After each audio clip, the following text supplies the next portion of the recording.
Chapitre 10. Le soir du dimanche des Rameaux. Jésus est avec les siens dans la paix du jardin des Oliviers. C'est le soir, un tiède soir de pleine lune. Ils sont assis sur les sièges naturels que sont les talus de l'Oliveraie, exactement les premiers qui se présentent sur cette petite place naturelle que forme une clairière située à l'entrée. Le cédron fait entendre son bruissement en heurtant les cailloux de son lit et semble se parler à lui-même.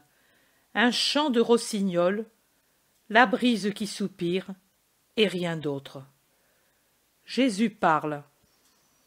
Après le triomphe de ce matin, bien différent est votre esprit. Que dois-je dire? Qu'il est soulagé? Oh oui, selon l'humanité, il est soulagé. Vous êtes entrés dans la ville, tout tremblant à cause de mes paroles. Il semblait que chacun craignait pour lui-même les sicaires au-delà des murs, prêts à l'assaillir et à le faire prisonnier. En tout homme, il y a un autre homme qui se révèle aux heures les plus graves.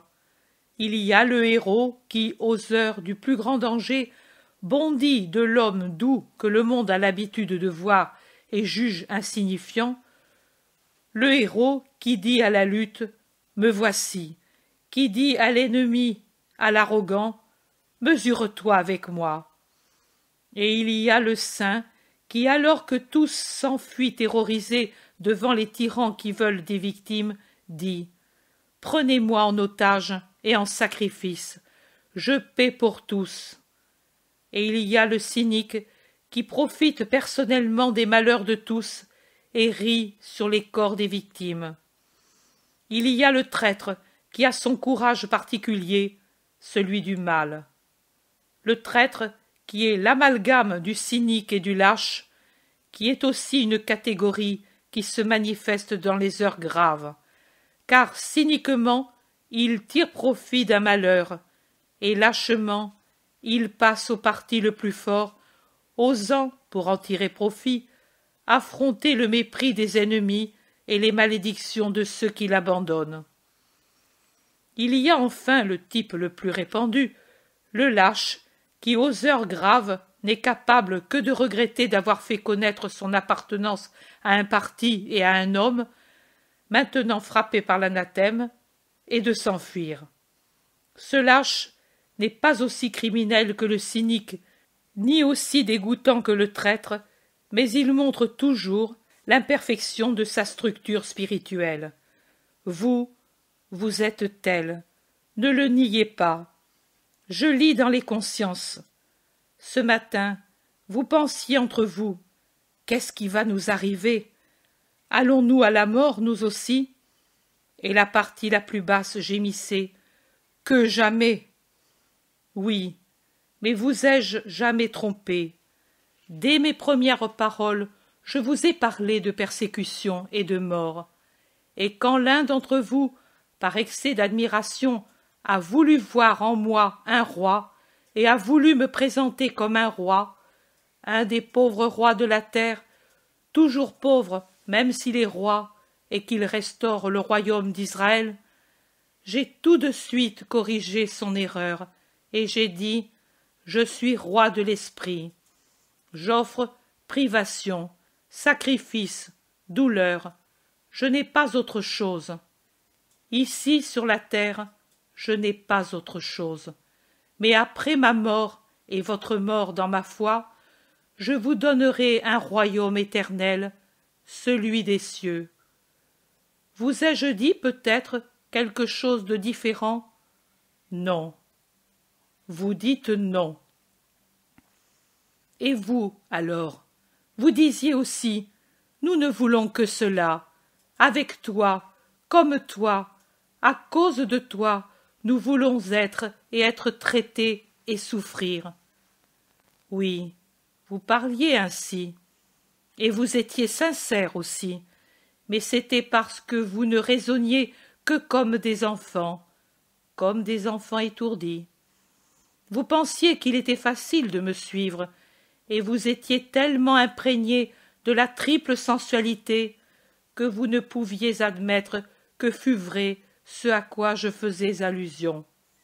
Vous pensiez, lui est le Fils de Dieu. Il le dit pour éprouver notre amour, mais lui ne pourra être frappé par l'homme. Lui qui opère des miracles saura bien faire un grand miracle en sa faveur. Et chacun ajoutait, je ne puis croire que lui soit trahi, pris, tué. Si forte était la foi humaine que vous aviez en ma puissance, que vous arriviez à n'avoir pas foi dans mes paroles, la foi vraie, spirituelle, sainte et sanctifiante. Lui qui fait des miracles pourra en faire un en sa faveur, disiez-vous. Ce n'est pas un, mais un grand nombre encore que je ferai, et deux seront tels qu'aucune intelligence ne peut y penser. Ils seront tels que seulement ceux qui croient dans le Seigneur pourront les admettre. Tous les autres, dans les siècles des siècles, diront « impossible ».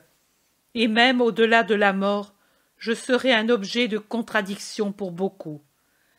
En une douce matinée de printemps, j'ai annoncé d'une montagne les diverses béatitudes. Il y en a encore une.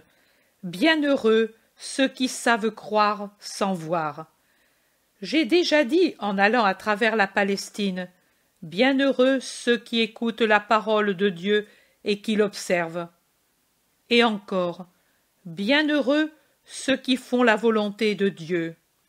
Et d'autres, j'en ai dit d'autres, car dans la maison de mon Père, nombreuses sont les joies qui attendent les saints.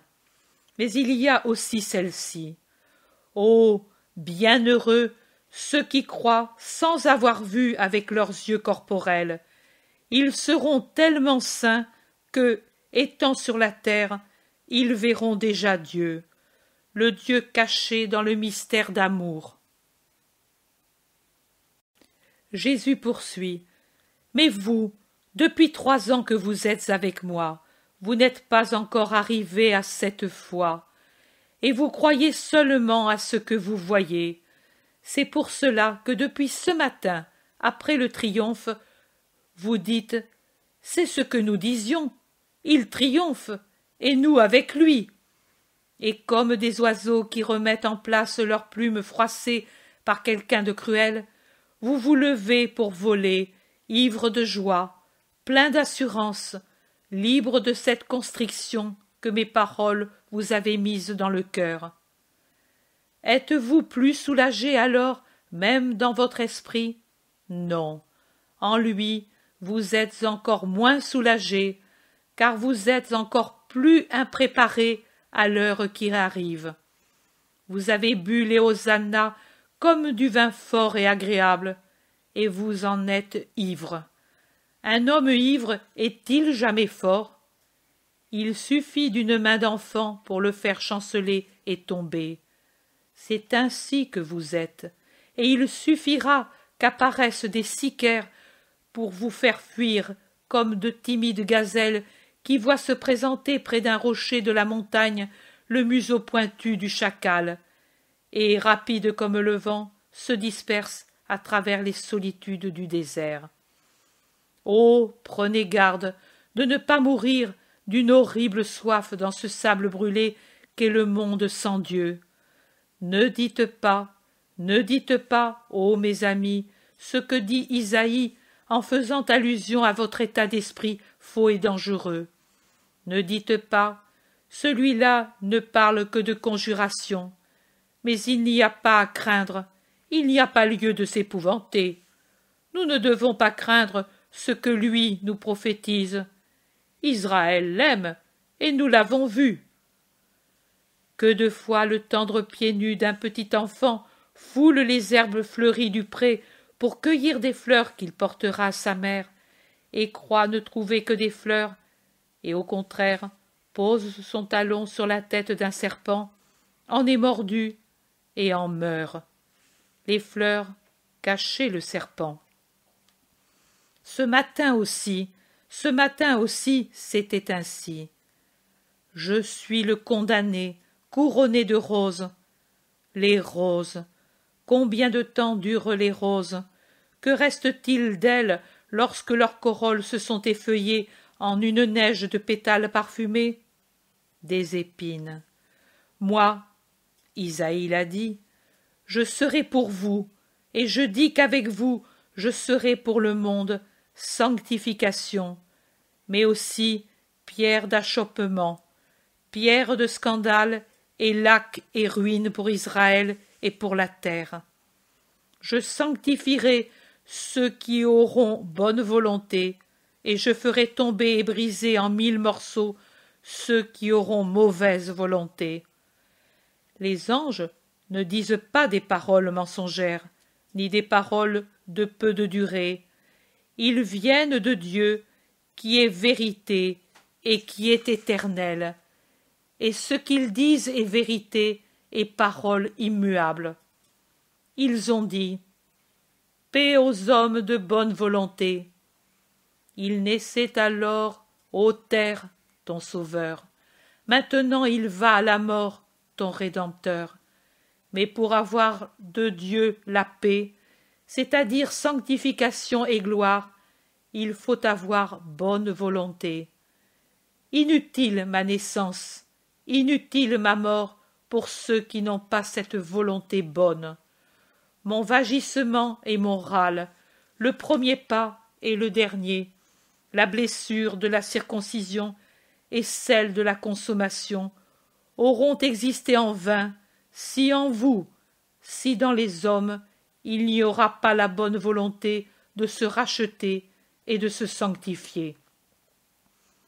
Et je vous le dis, un très grand nombre de gens se buteront contre moi, qui ai été placé comme colonne de soutènement et non comme un piège pour l'homme, et ils tomberont parce qu'ivres d'orgueil, de luxure, d'avarice, et ils seront enfermés dans le filet de leur péché, et pris et donnés à Satan.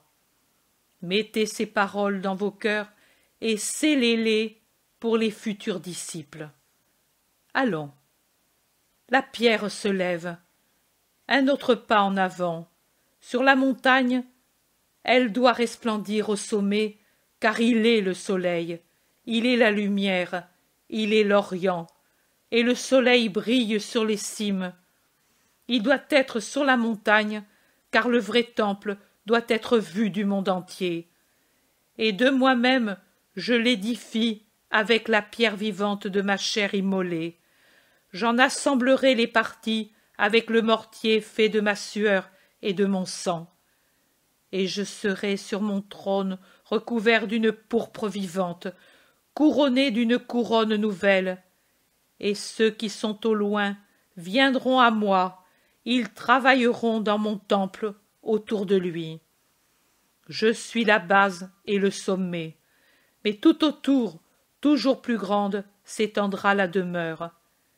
Et moi-même, je travaillerai mes pierres et mes artisans, comme j'ai été travaillé au ciseau par le Père, par l'amour et par l'homme, et par la haine. De même, je les travaillerai. Et après qu'en un seul jour aura été enlevée l'iniquité de la terre, sur la pierre de celui qui est prêtre pour l'éternité, viendront les 7 yeux pour voir Dieu, et déboucheront les 7 sources pour vaincre le feu de Satan. Satan. Judas, allons, et rappelle-toi que le temps presse, et que pour le soir du jeudi, l'agneau doit être livré.